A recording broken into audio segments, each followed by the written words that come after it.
कहानी की शुरुआत होती है एक जू से, जहां कुछ शिकारियों ने घुसकर एक शेर का बच्चा चुरा लिया। उस बच्चे को पिंजरे में कैद करके एक हवाई जहाज में ले जाया जा रहा था। इसके बाद हम एक 25 साल की लड़की एल्मा को देखते हैं जो पियानिस्ट बनना चाहती है। उसे जानवर भी बहुत पसंद थे। एक दिन वो एक आइलैंड पर घूमने जा रही थी। असल में ये आइलैंड उसके दादा का था। उसके दादा ने उसे कई साल पहले गोद लिया था और अब उनकी मौत के बाद ये आइलैंड एल्मा को विरासत में मिला है। आइलैंड पर अंकल जो ने उसका स्वागत किया। वहाँ पर एक बहुत सुंदर सा घर था। उसने फैसला किया कि वो आज की रात इसी आइलैंड पर गुजारेगी। रात के समय अपने दादा की वीडियोस देखकर एल्मा का दिल भर आया। एक वीडियो में उसके दादा ने बताया कि स्नो नाम की एक मादा भेड़िया कुछ साल पहले न जाने कहां से इस आइलैंड पर आ गई थी और समय के साथ उन दोनों में गहरी दोस्ती हो गई। दादा ने एल्मा से कहा कि वो भी स्नो को ढूंढकर उससे दोस्ती कर ले। उस रात शेर के बच्चे वाला प्लेन बेहद खराब मौसम की वजह से उसी आइलैंड पर क्रैश हो गया। क्रैश की आवाज सुनकर एल्मा डर गई और उसने बाहर जाकर देखा, लेकिन वो आइलैंड बहुत बड़ा था तो उसे कुछ नहीं मिला। अगली सुबह चार्ल्स और एली नाम के दो नौजवान वहां आए। उन्होंने स्नो को कैद करने के लिए जाल बिछा दिया। असल में वो भेड़ियों के पार्क के मालिक थे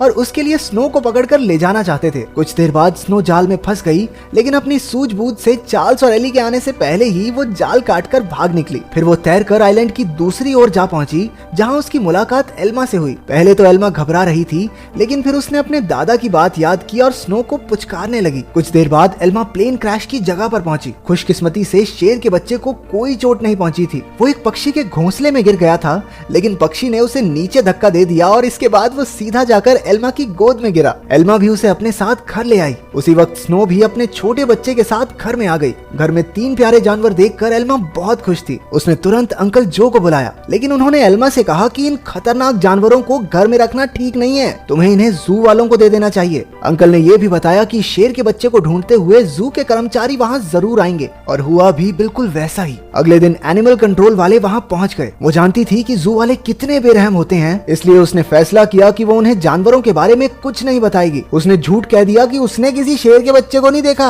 घर लौटकर उसने देखा कि स्नो अपने बच्चे के साथ साथ शेर के बच्चे को भी दूध पिला रही थी। उसे बेहद खुशी हुई क्योंकि अब स्नो दोनों बच्चों का ख्याल रख रही थी। जैसे जैसे दिन बीतते गए, दोनों बच्चों में दोस्ती बढ़ती रही। एल्मा ने भेड़िए के बच्चे का नाम जैक रखा और शेर के बच्चे का नाम ड्रीमर। उधर अंकल जो को चिंता थी कि ये जंगली जानवर एल्मा को कोई नुकसान न पहुंचा दें, लेकिन इसी तरह कुछ महीने गुजर गए और अब दोनों बच्चे थोड़े बड़े हो चुके थे। एल्मा उन्हें आइलैंड पर घुमाने ले जाती और अपने दादा की मनपसंद जगह पर उनके साथ खेलती भी थी। बदकिस्मती से एक दिन जब एल्मा पियानो के एक ऑडिशन के लिए गई थी, तो पीछे से वो भेड़िए के पार्क वाले आइलैंड पर घुस गए। इस बार वो स्नो को कैद करके अपने साथ ले ही गए। उधर एल्मा का सिलेक्शन भी हो गया और वो बेहद खुश थी, लेकिन जब वो घर लौटी तो उसके होश उड़ गए। उसके घर का सारा सामान बिखरा हुआ था क्योंकि दोनों बच्चे भूख की वजह से परेशान हो गए थे। एल्मा ने स्नो को ढूंढने के लिए पूरा आइलैंड छान मारा, लेकिन स्नो तो वहाँ थी ही नहीं। अब उसे ही बच्चों का पेट भरना था, इसलिए उसे ना चाहते हुए भी अपनी पियानिस्ट की नौकरी छोड़नी पड़ी। एक दिन अंकल जो फिर से वहाँ आए और खूंखार जानवरों को अब तक वहाँ देखकर गुस्से से भर गए। उसने एल्मा से उसी वक्त जानवरों को जू में भेजने को कहा, लेकिन एल्मा ने उन्हें समझाया कि उसके दादा की यही इच्छा थी कि वो जानवरों के साथ रहे,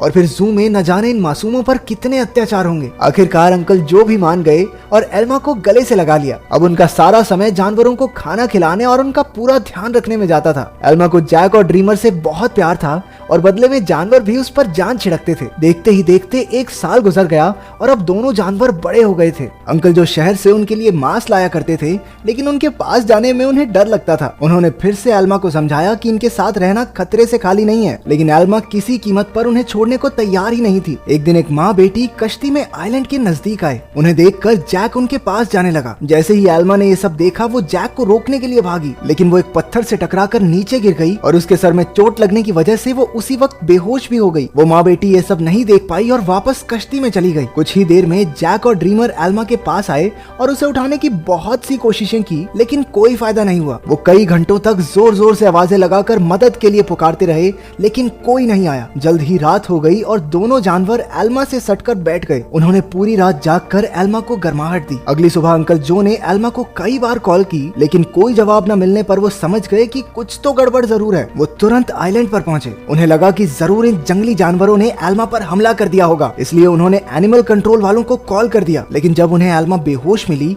और जानवरों को उसकी रक्षा करते देखा तो उन्हें अपनी इस हरकत पर बहुत पछतावा हुआ। इसके बाद जब एल्मा को हॉस्पिटल ले जाया गया तो डॉक्टर ने उन्हें बताया कि अगर जैक और ड्रीमर ने उसे गर्माहट न दी होती तो शायद वो आज जिंदा न होती। उधर एनिमल कंट्रोल वालों ने जैक को पकड़कर इलाई और चार्ल्स को सौंप दिया। उन्हें एहसास हो गया कि जैक तो स्नो का ही बच्चा है। वहीं ड्रीमर को एलन नाम के एक आदमी को बेच दिया गया जो एक जू चलाता था। एलन बहुत बेरहम आदमी था जो अक्सर अपने जानवरों को पीटा करता था, लेकिन अपने बाप से बिल्कुल उल्टा उसका बेटा रैफा बहुत नरम दिल का था। जल्द ही उसकी दोस्ती ड्रीमर से हो गई, लेकिन कुछ ही दिनों में बेचारे ड्रीमर को कई नशीली दवाइयां देकर सर्कस में करतब करने के लिए मजबूर किया जाता। ड्रीमर ने अब तक की अपनी जिंदगी मजे से आइलैंड पर गुजारी थी, लेकिन इन बेरहम लोगों ने उस पर काफी बुरा असर डाला। इसलिए राफा अक्सर उसके पास उसे शांत करने जाया करता। उधर हॉस्पिटल में एल्मा ने होश में आते ही जैक और ड्रीमर के बारे में पूछा। अंकल जो ने भारी दिल के साथ उसे सब सच बता दिया। जैसे ही एल्मा हॉस्पिटल से बाहर आई वो सीधा एनिमल कंट्रोल के दफ्तर में पहुंची। उसे पता चला कि जैक को तो भेड़ियों के पार्क में भेज दिया है और ड्रीमर को उन्होंने एक सर्कस ग्रुप को दे दिया था। ये सुनते ही वो गुस्से से भर गई और ऑफिसर पर चिल्लाने लगी, लेकिन अंकल जो ने उसे शांत किया। कुछ समय बाद एल्मा ने एली को फोन करके जैक के बारे में पूछा। एली ने बताया कि जैक बहुत खुश है और यहाँ उसके कुछ दोस्त भी बन गए हैं। इससे एल्मा को थोड़ी तसल्ली मिली, लेकिन अब भी वो ड्रीमर के लिए बहुत परेशान थी। अगले कुछ हफ्तों तक वो शहर की हर एक सर्कस में गई और सबसे ड्रीमर के बारे में पूछताछ की, लेकिन कुछ हाथ नहीं लगा। उधर ड्रीमर की वजह से एलन की मोटी कमाई होने लगी थी। ड्रीमर जल्द ही स्टार लॉयन के नाम से मशहूर हो गया। एक दिन ड्रीमर का सर्कस ग्रुप भेड़ियों के पार्क के पास से गुजर रहा था और जैक ने तुरंत अपने बचपन के दोस्त को पहचान लिया। जैक अपनी सूझबूझ से पिंजरे से बाहर निकल गया। एली ने जब ये देखा तो वो समझ गया कि जैक बेहद समझदार है और वो जरूर कुछ न कुछ ढूंढ रहा है। जल्द ही जैक उस तक पहुंच गया जिसे वो ढूंढ रहा था। उसने बड़ी चालाकी से ड्रीमर को भी पिंजरे से छुड़ा लिया। इतने महीनों के बाद एक दूसरे से मिलने पर दोनों जमकर खेले। जब एलन को ड्रीमर के भागने का पता चला तो उसने गुस्से में बेहोश करने वाली बंदूक निकाल ली। उसके बेटे रैफा ने उसे रोकने की बहुत कोशिश की, लेकिन लालची एलन ने उसकी एक ना सुनी। हार कर रैफा भी ड्रीमर को ढूंढने एलन के साथ चल पड़ा। एलन ने एली को भी ड्रीमर के बारे में बताया। अब वो समझ गए थे कि जैक और ड्रीमर दोनों साथ ही हैं। इसी वजह से पूरे शहर में हाई अलर्ट जारी कर दिया गया। उस शाम एली ने एल्मा को सब कुछ बताया और कहा कि एनिमल कंट्रोल वाले दोनों जानवरों के पीछे पड़े हैं। ये सुनकर एल्मा घबरा गई, लेकिन एली ने बताया कि उन्होंने जैक के शरीर में एक ट्रैकर फिट किया था। जैक और ड्रीमर की आखिरी लोकेशन एक जंगल के आसपास थी। अब एल्मा और एली ने मिलकर जानवरों को ढूंढने का फैसला किया। उधर दोनों जानवर शहर में खुलेआम घूम रहे थे, इसलिए पुलिस ने शूट एट साइट के ऑर्डर्स दे दिए। बाद में दोनों जानवर फिर से जंगल में पहुंच गए, जहां एलन और रफा ने उन्हें देख लिया। लालची एलन ने ड्रीमर पर अपनी ट्रैंकुलाइजर गन से हमला कर दिया, लेकिन उसी वक्त जैक बीच में आ गया और अपने दोस्त के बदले खुद गोली का शिकार हो गया। बेचारा जैक तो उसी वक्त बेहोश हो गया, जबकि ड्रीमर को वहां से भागने का मौका मिल गया। उसके भाग जाने के बाद रैफा ने तुरंत जैक का ट्रैकर हटाकर उसे एक दवाई दे दी, जिससे बेहोशी की गोली का असर खत्म हो जाए। कुछ देर बाद बाप बेटा एक बार में पहुंचे और एली और एल्मा भी एक ट्रैकर के जरिए उन तक पहुंच गए। एलन ने उनसे कहा कि उसके पास कोई ट्रैकर वगैरह नहीं है और उन्हें बाहर भेज दिया, लेकिन समझदार रैफा ने बाथरूम का बहाना बनाकर एली और एल्मा को सब सच बता दिया। वो उन्हें जंगल में ले गया, जहां आखिरकार उन्हें ड्रीमर मिल गया। इसके बाद ड्रीमर उन्हें एक झोपड़ी में ले गया, जहां जैक आराम कर रहा था। खुशकिस्मती से उसे सही टाइम पर होश आ गया था, लेकिन तभी उन्हें पुलिस के आने का शक हुआ तो एल्मा ने दोनों जानवरों को खुफिया रास्ते से भगा दिया। अब आइलैंड तक पहुंचने के लिए उन्हें सिर्फ एक नदी पार करनी थी। पुलिस से बचने का एक यही रास्ता था, लेकिन वहाँ कोई कश्ती नहीं थी, इसलिए सबको तैर कर ही जाना होगा। जैक तो उसी वक्त फुर्ती से नदी में तैरने लगा, लेकिन ड्रीमर पानी से डरता था। एल्मा ने उसे हिम्मत देने की बहुत कोशिश की, लेकिन ड्रीमर वापस जंगल की ओर मुड़ गया। जैसे ही जैक और एल्मा तैर रहे थे, उन्हें बंदूक चलने की आवाज सुनाई दी। इसका मतलब ये था कि ड्रीमर अब इस दुनिया में नहीं रहा। आइलैंड पर पहुंचकर एल्मा फूट फूट कर रोने लगी, लेकिन ड्रीमर अचानक उसके सामने आ गया। असल में वो जंगल में पुलिस वालों को भटकाने के लिए गया था। उसे जिंदा देखकर सभी खुशी से झूम उठे। आखिर एल्मा ने जैक और ड्रीमर के लौटने की खुशी में पार्टी में पियानो बजाया। अब उनका परिवार पूरा हो गया था। अंत में एल्मा ने सबको अपने प्यारे जानवरों की कहानी बताई, जिससे सभी लोगों के दिल भर आए और वो तीनों खुशी खुशी फिर से